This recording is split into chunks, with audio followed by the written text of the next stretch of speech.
Thank you for this beautiful introduction. And I do think it's a very positive thing that we're going to tell you today. So let's focus on that. But first of all, I would like to apologize for my yellow suit. The fact is that What Design Can Do has the same colors as IKEA, so it's coincidence that we are sitting here in a yellow surroundings, because this is my What Design Can Do company suit. When I got it, my business partner told me that I looked like a mango, and my wife suddenly called me Tweety. Well, doesn't matter. So to apologize and to make it up with you, I brought you some books. They are about what design can do, 31 brilliant ideas. So I'll hand over a few. Here you go. Of course, to the ladies. Here you go. Okay, and now I will give a very short introduction about what design can do. I started What Design Can Do 6 years ago, and it is about the impact of design. Or to frame it a little bit differently, with What Design Can Do, we always want to look at all kinds of urgent societal issues through the lens of design, because I think, and I think many people think so too, that design can make a difference. I'm a designer myself. I'm a graphic designer, and in my whole career, I was always a little bit bothered by this perception that many people have with design. Many people perceive design as something beautiful, as something that has to deal with aesthetics. Of course, there's nothing wrong with that. It's very true. It's very important. For example, what you see here is a presentation by Mooi. That's a Dutch furniture company. Maybe you know it. Fantastic. A lot of respect for them. But for me, this is not what it's all about. I think that design is much more than aesthetics. I think it can transform our society. And to make that very clear, I thought it's nice that I show you just 2 examples of what I think where design can make a difference. And it's done by 2 designers that I would like to show to you. We invited them at What Design Can Do. This is Francis Kéré. He's an architect from Burkina Faso.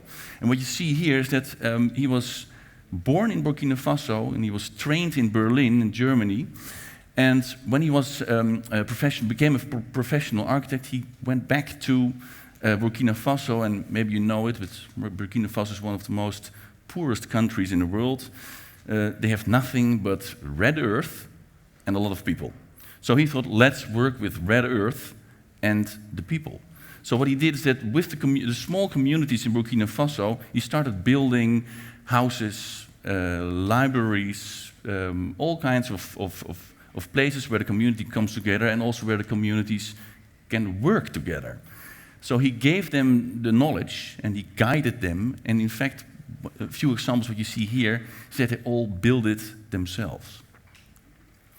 And I think another fantastic example is from Bas van Abel. He's a Dutch designer, and he developed Fairphone. Maybe you've ever heard of it, but it's a beautiful, beautiful project where a designer takes responsibility for the whole chain of events. So he is, first of all, he looked at the telephone itself. He said, when you are not able to open it, you're not able to own it. And you just showed Patricia just showed the Apple iPhone. If you open that iPhone, you don't have to go back to Apple, because they won't accept it anymore. But what Bas says is that you can open your Fairphone and you can repair it, make different things with it. And also, he went back to where it all starts, with the heavy metals in, for example, a very vulnerable area like the Congo, where slavery is still in place. And he made fair deals with the people who work there.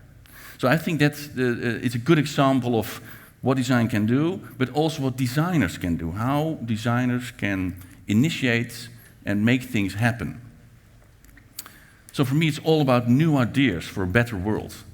And after 6 years doing What Design Can Do, because we did a lot, we did all kinds of events in Amsterdam, with exhibitions, conferences, all kinds of gatherings, inspiring people, inspiring designers, companies, organizations, governmental organizations, building a blog, just showed you a few examples of some publications that we do.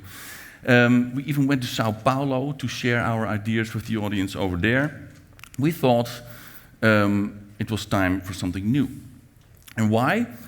Because everything is design. You cannot underestimate the role of design in our society, and that's also why I think you cannot underestimate the role of designers themselves. After 6 years, we had a strong feeling that there's a big potential and a big promise in what design can do. But now is the moment to redeem that promise. So from inspiration, we want to go to activation.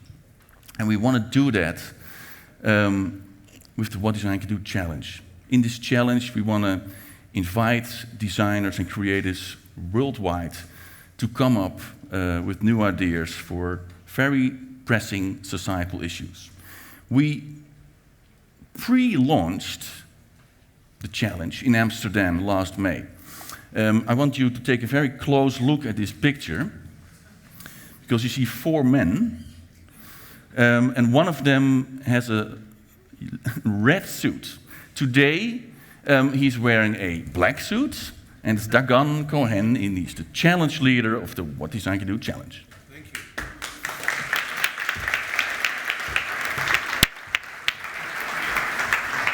Good afternoon, everybody. Yes, I was happily dressed here, and those 3 men standing there are putting their let's say, pressing issue forward, because at that point we were considering different topics for the challenge. Because if you embark on such an adventure, you have to make sure that your topic is really urgent and it's really timely. So at that time we had a kind of a top 3 that we were considering. And we put that in front of our audience, we discussed them further, and along a while we got into a conversation with potential partners for our challenge, and we made a decision. We decided that our challenge, the What Design Can Do challenge, would be all about refugees. And so today, I'm really very thrilled and honored to be launching here this challenge in very close collaboration with IKEA Foundation and with UNHCR. And we are calling the creative community at large to come up with ideas to improve the lives of urban refugees, refugees living in cities, and especially focusing on making the reception and the integration of refugees better. This is our goal. So everybody is invited. In that sense, it's a truly democratic challenge. As Richard said, everything is designed. Design has been democratized very strongly the last years, having the tools for that. So in this challenge, we call upon designers, creative thinkers, troubleshooters, problem solvers from all countries, all disciplines, and all ages, and not at least refugees themselves. So I will give you just a very short kind of summary of the challenge. So call starts today, and it's open until May 1st. That means there's 2.5 months to submit idea to our online platform, which is good. You know, it's a deadline. Everybody likes to work with a deadline, but it is enough time.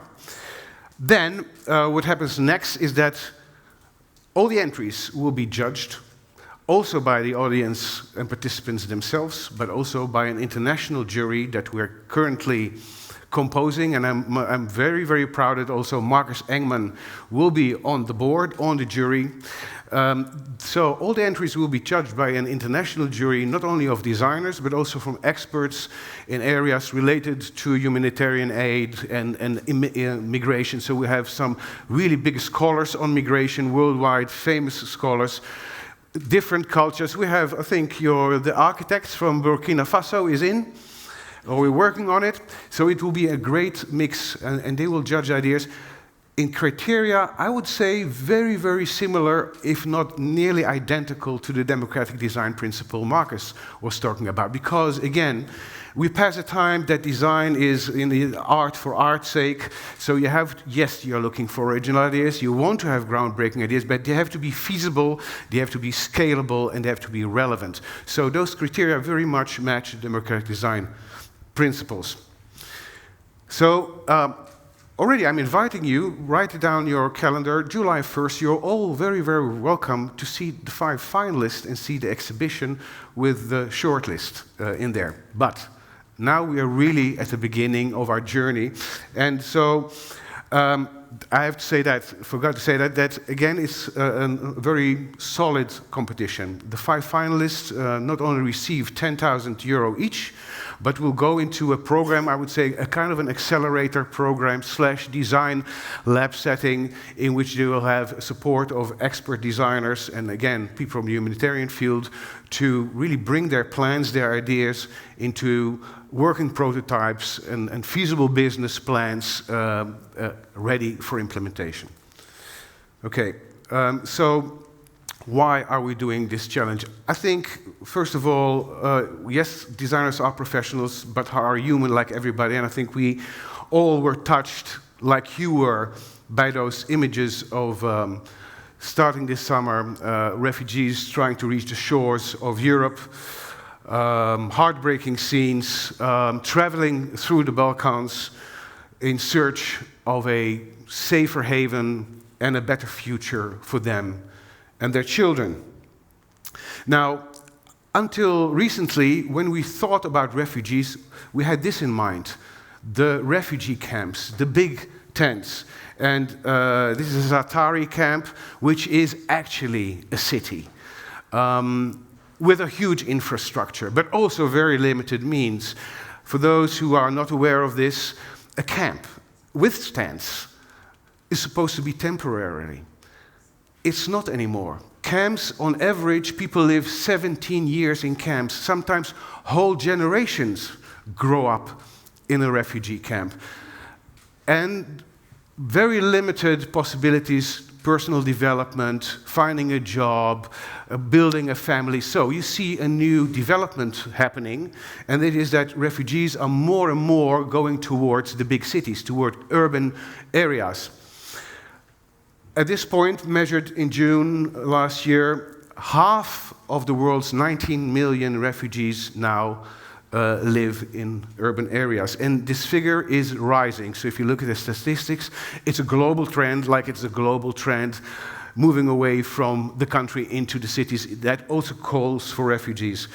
Now, this causes a completely new dynamic. You know, the camps is a big challenge in itself, getting infrastructures, getting sanitation, but there is one plus for organizations like UNHCR. There is a sense of control. They know who they are, what the needs are, they are registered. All of a sudden, boof, dispersed all over the world in different cities. Yes, there is maybe a bit more possibility. There's privacy. You can raise a family, but also conditions there are very poor. If you look at Lebanon, for instance, some cities, you know, in Beirut and other cities, more than half of all students are refugees.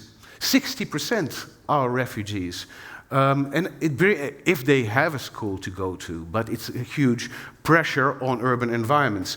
Even in Europe, you know, this summer we have seen this mass migration towards Europe, and even the so-called developed countries are not prepared for such a huge number of arriving refugees. And even, this is a picture from Holland, even very efficient countries like the Netherlands, Germany, Sweden, Switzerland will come up with very efficient solutions.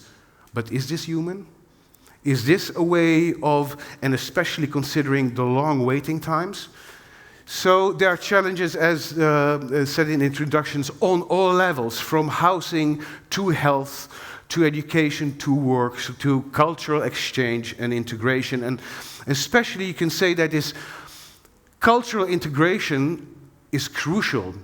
I know we've been focusing in the news a lot about urgent needs, immediate needs, refugees in Calais, but the big challenge is the future.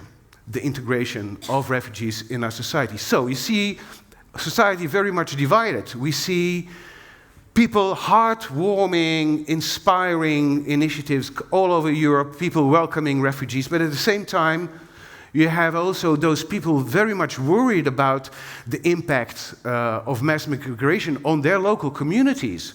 And then you have obviously the populist politicians firing up this debate. So we get a very polarized debate, which is a huge problem in itself. And again, this influences the whole political system. So you see that where borders are being closed and fences are being built. During our research, we had a talk with a doctor in Lampedusa, and he said, a beautiful statement, he said, hope is stronger than fear. The higher you can build those walls, you can build those fences, but the higher they get, the higher they will climb and the harder they will fall. So it's not a sustainable solution to build fences. So you can say, this challenge is so big, it's too big for governments and NGOs alone. Everybody needs to help. And we have seen a lot of initiatives coming from citizens that are kind of filling the gap where organizations and governments are unable or sometimes kind of reluctant to help. They stepped in very fast. Beautiful initiative, whether it's driving refugees over the border from one country to the other, or this is a great act, collecting shoes. I donated my vintage Nikes to this initiative because as vintage they might be, they were idle sitting in my cupboard. So at this point, a refugee is being very cool wearing my Nike size 45. So small-scale initiatives. This is it's called Bag to the Future from Holland, filling small bags with with toys, with stuff for children. And some of the citizens became very, very big, well organized, connected to companies, distribution companies, and made huge efforts of collecting stuff, etc. So, what can design do in this realm? Everybody is active, trying to do something. Of course, as I said in the beginning, designers are humans and people with strong feelings. And of course, as a designer, you can fill your van with stuff, collect it with friends, and then drive to Calais or to Lesbos and deliver it there. But there's one thing that designers are very, very good at, which is coming up with unconventional, surprising, unexpected ideas, and sometimes very simple solutions for very complex problems. And that's why we think it's so important that designers maybe stop the urge of getting into a car, but do what they're good at, to crack problems and finding unexpected solutions. I'll give you a few examples very fast of some great innovations that have been done for refugees. This, of course, is world famous. It is the so-called flat pack shelter. And actually, what the design question was there, very simple, was if a refugee tent, the lifespan of that is 3 months, though refugees are staying never 3 months in a camp, but more years, can't we make a shelter that is much more sustainable, but as cheap as a tent, etc. So it's a whole story in itself. Jonathan is very heavily involved in that. Probably he will elaborate about this. By the way, they were developed for camps, but they are very much now used in Lesbos as a transit camps. This is another great, can design help connect refugees that are lost, are dispersed through technology? So this is a world-famous project by 2 Danish guys, and it's called Refunite. Very, very simple, and it's very successful, and they're building their company step by step further. This is a great design by a German, Berlin-based designer. It's a picture dictionary for the most essential needs of refugees arriving in a country. And especially also, you have to consider there are also non-literate refugees in there that they can use this dictionary. And again, it's also an app, and it's developing further and further. Great example of how design can help. This is a great business proposition about design. This is basically a design company made with refugees, for refugees, and they build great furniture. It's called Kukula. And of course, there are even the last Dutch Design Week in Eindhoven hosted a big hackathon for humanity to generate a lot of great ideas. So, you know, this is why we are organizing this challenge. We do not only want to offer a platform, a stage for ideas that are already existing but can have a second look, a keen eye, can be developed further, or completely, entirely new ideas. And that's why we're pulling those resources of what design can do with a huge network of designers worldwide, the knowledge of UNHCR, the knowledge of IKEA Foundation, and also the enterprising smartness of IKEA Foundation, all together, but not only that, also calling up the whole community to take part. Very short something about the brief. So it's a huge, complex problem. How do you nail it? As a designer, as a creative, I used to work in advertising a lot of years, big international agencies, and we kind of hammered on this single-minded brief, pinpointing exactly the problem so we can, from this point on, make great ideas. It's a problem too complex to cover with one single-minded brief. We have our overarching idea is called shared space, shared future, and how can design help cities and refugees adapt to each other? Our red line, literally, is the journey of refugees from the moment of arrival in a host country until reaching, actually, its dream, finding a home, a place to come together with family, build a future, and maybe later on return with all this knowledge to his country. Because one thing interesting coming out of our research is that those who are staying and are successful as refugees, as former refugees, and building a business or developing themselves, most likely will return back and use that knowledge to rebuild their country. It's a deep insight that we worked from. So we took our whole challenge is based on the journey, and we defined 5 briefs that are responding to the obstacles on the way in each stage of this journey and trying to change those obstacles into opportunities. I won't go deeper on the briefing. You can download it and look at it, but it's all about these obstacles. And by the way, we used in our research, which was also kind of what we called autoethnographic research, a tool very similar to what till you saw the video tool, so that refugees themselves can record. It's called the Experience Fellow. It looks less cool than your tool, but it's the same idea. Let them record their own stories, and we use that also to gather stories around the world. So obviously we're launching with a PR campaign, not very ambitious, very much through social media, a few key images. Our basic statement is, guys, here's your chance to make a difference and join the Refugee Challenge. And this is another one, design matters now more than ever. Join. So, this is our website. It just launched today. And we also have a starter kit. So for everybody who wants to participate in the challenge and don't want to read everything through the website and copy it, we have a PDF, which is a starter kit for those who want to embark on this challenge that you can download. Here's a few pictures of that.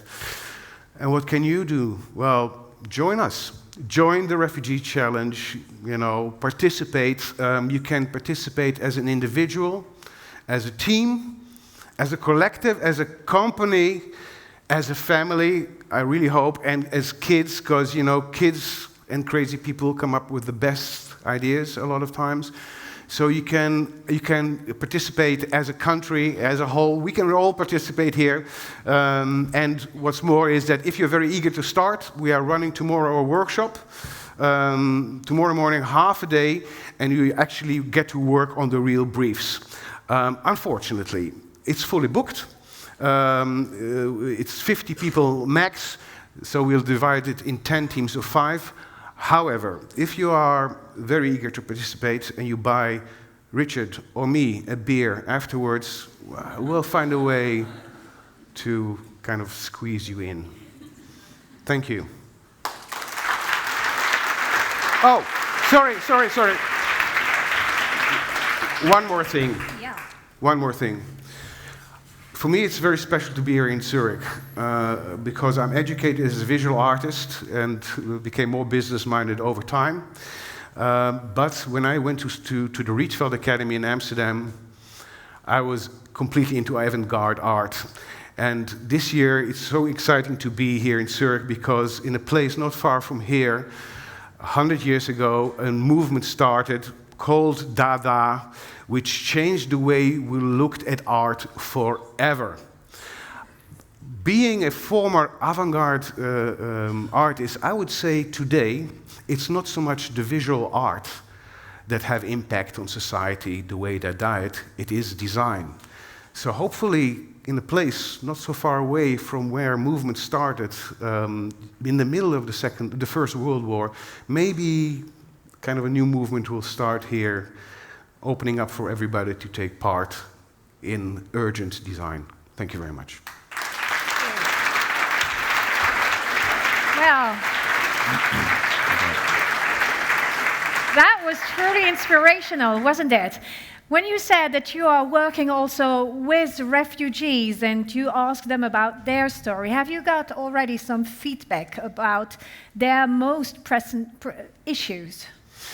I mean, there are a lot of, again, of a lot of levels. There is obviously an issue which is about communication, language, but not only the language, but also understanding the infrastructure, the services offered in a country. It's a huge need. This knowledge, understanding, even especially if you get into an asylum procedure, politics are pressuring the whole asylum procedures. They are changing over time. They are not well informed about what's happening, so there's a huge necessity of proper information, and not only to refugees, but also from refugees, and maybe connecting then refugees. So it's part of our brief. Another one, which is very crucial, is this. There's a long waiting time right now. You have to, as the pressure becomes bigger, people have to wait. In that period, it's idle time. They're not allowed to do anything. They can't learn. They can't work. What happens if they eventually get an asylum granted?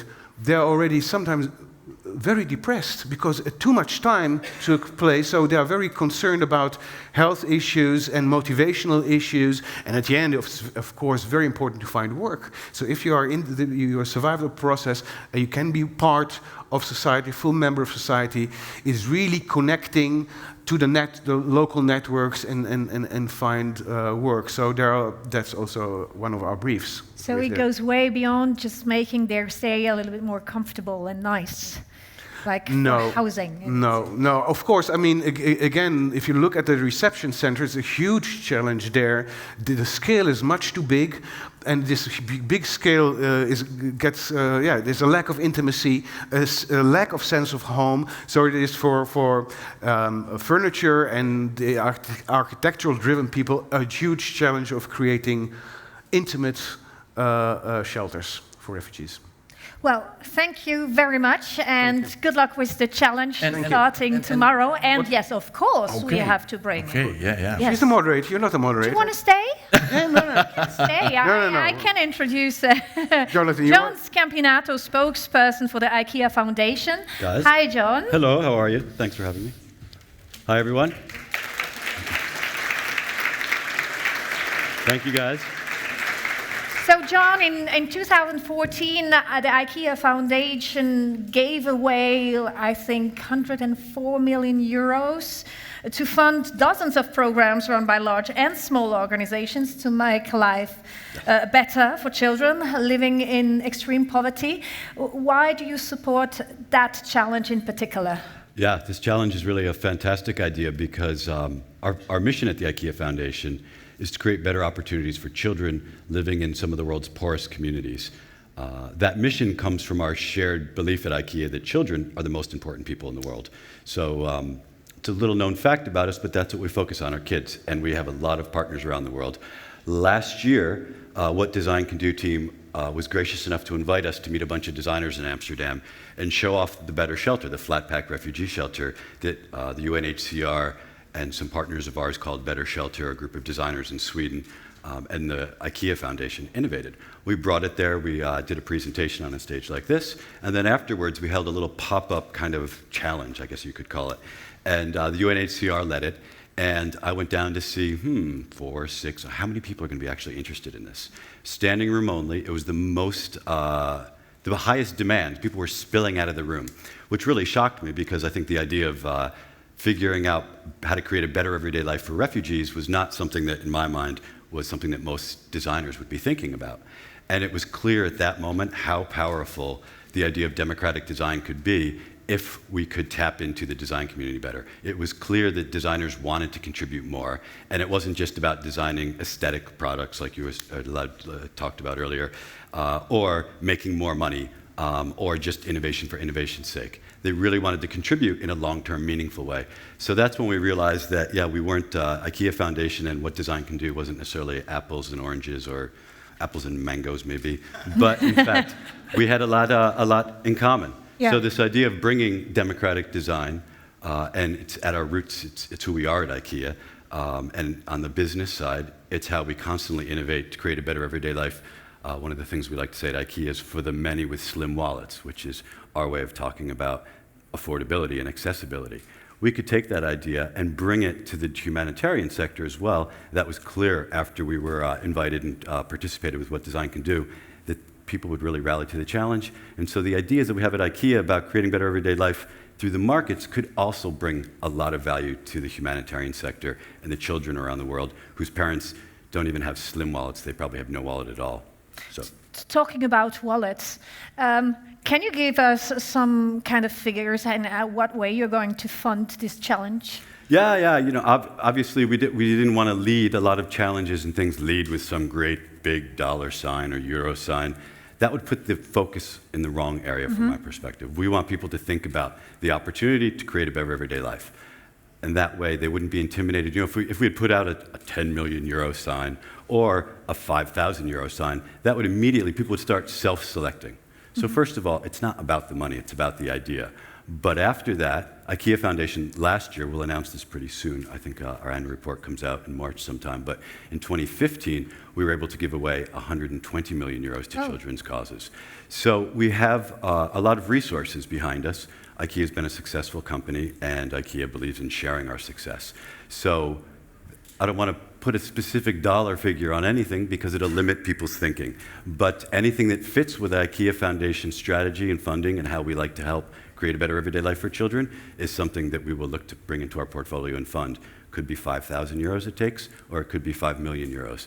Okay, let's not put a dollar sign on it, but tell me, how are you going to support it in, like, are you going to produce the winning ideas, or? Yeah, we hope so.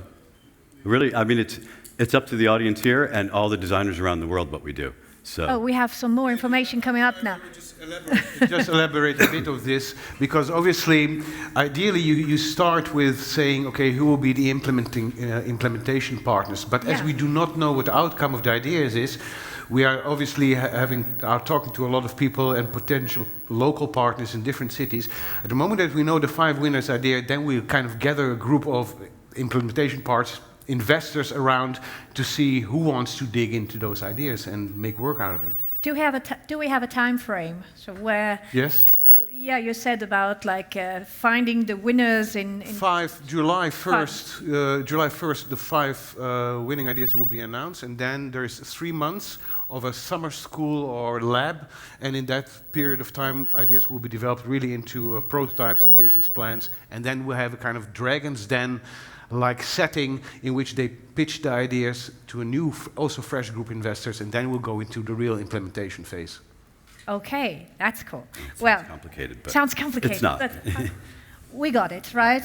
Keep it simple. You got it, right?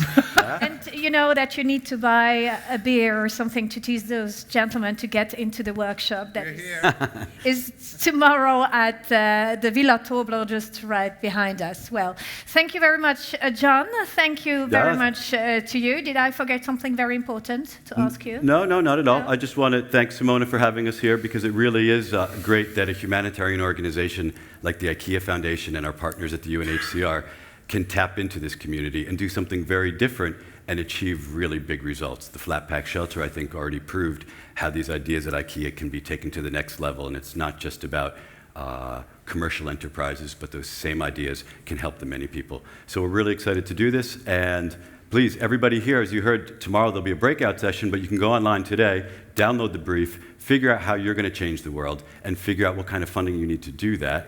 And you can talk to the guys from What Design Can Do, and also some of my colleagues. Sam from the UNHCR is here. Stand up for a quick second so I can see who you are. And Radu from IKEA Foundation is here. Stand up. They did a great job putting this together very quickly, so we're really excited to see now what you guys are going to do. We've done our work, and now it's the design and community. Okay, let's Thank do you. it. Well, thank you, Jonathan Spampinato.